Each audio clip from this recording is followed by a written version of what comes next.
You there? I got a job for you.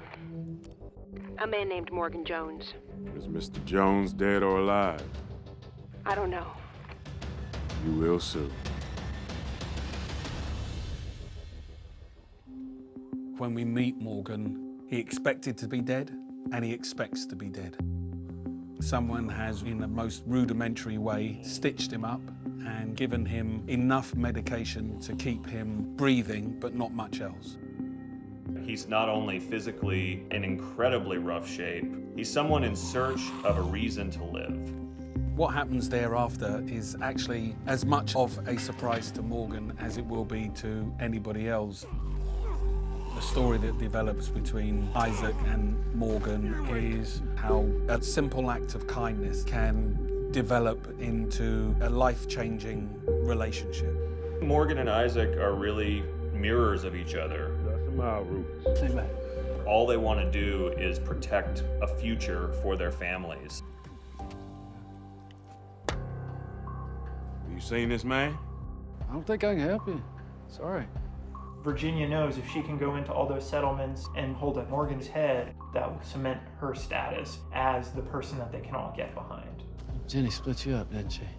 People reveal themselves, and Isaac reveals himself to Morgan.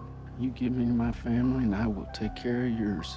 Okay, let's go. So when Morgan has this final confrontation inside the walls of the dam with Emil, he would gladly die so that Isaac could build this community, and he's at peace with that.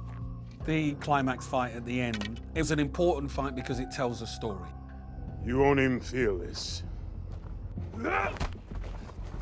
Ultimately, we bring Morgan to a position that he's tried to avoid for a long time, which is to take the life of another human being. This is a man who is now willing to do things that he might not have been willing to do to protect the people he cares about. We're going to see the rebirth of Morgan Jones as a completely new man. I think this is a much more morally gray, pragmatic Morgan than we've ever seen. Virginia started out this episode thinking she was going to put a period on Morgan's story and further cement her own security as a leader of these communities. And by the end of the episode, she realizes she's back on her heels further than she ever has been before. Virginia gets Emil's head back in a box, and I think it utterly terrifies her.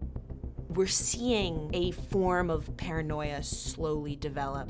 Morgan Jones is dead, Morgan has changed. and you were dealing with somebody else now. What are his values now? We're going to find out who the new Morgan is. He may well be able to save himself at the end, but he may well not be. What's left of him might not be the man he wants to be.